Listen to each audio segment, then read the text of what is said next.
We're going to take a look at Galatians chapter 5, verse 24, a concluding thought by Paul. And he wrote, and those who belong to Christ Jesus have crucified the flesh with its passions and desires. In a writing by A.W. Tozer, he gave this thought, and I'll paraphrase his sentiment like this. In every Christian's heart, there's a cross and a throne. The Christian must leave the throne and put himself on the cross, for the throne of the heart is where Christ must be seated. Yet often the believer trades places and puts Christ on the cross and himself on the throne. And this illustrates the conflict that every believer has between the flesh and the spirit.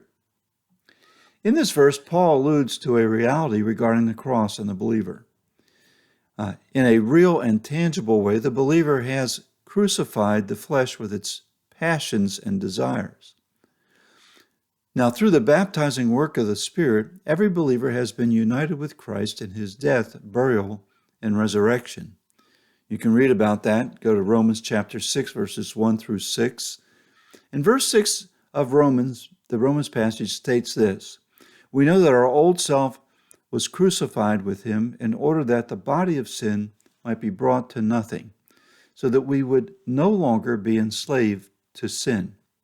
In the crucifixion, Jesus defeated the power of sin and provided every believer with the ability to overcome the power of the flesh, that is the sinful nature, over life.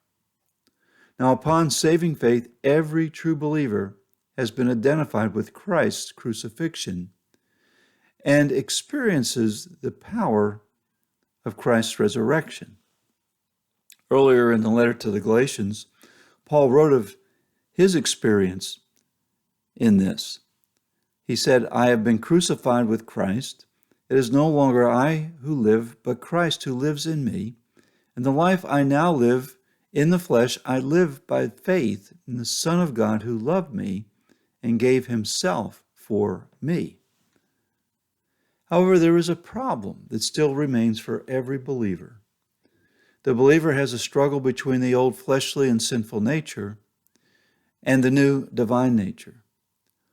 While the victory over the flesh was and has been absolutely made operative in the believer, the fleshly drives and passions of the flesh still tug at the heart. I read one theologian explain that as those crucified still lingered alive on the cross, the old nature still lingers in those who have been crucified with Christ. Thus, Tozer's analogy makes a clear point. It is possible for the Christian to metaphorically come down from the cross and to sit on the throne of his own heart, and then put Christ up on the cross. And this is when we function according to the flesh. Yet when we put the King of Kings, that's Jesus, on the throne, and keep ourselves, our old fleshly nature, on the cross, we are dead to our old fleshly passions and desires.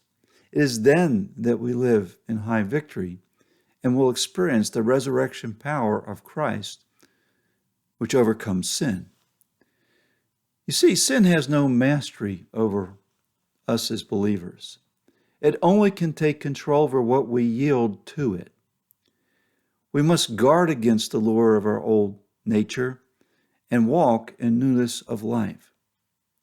Now, the question that remains is this: how then do we walk in the Spirit?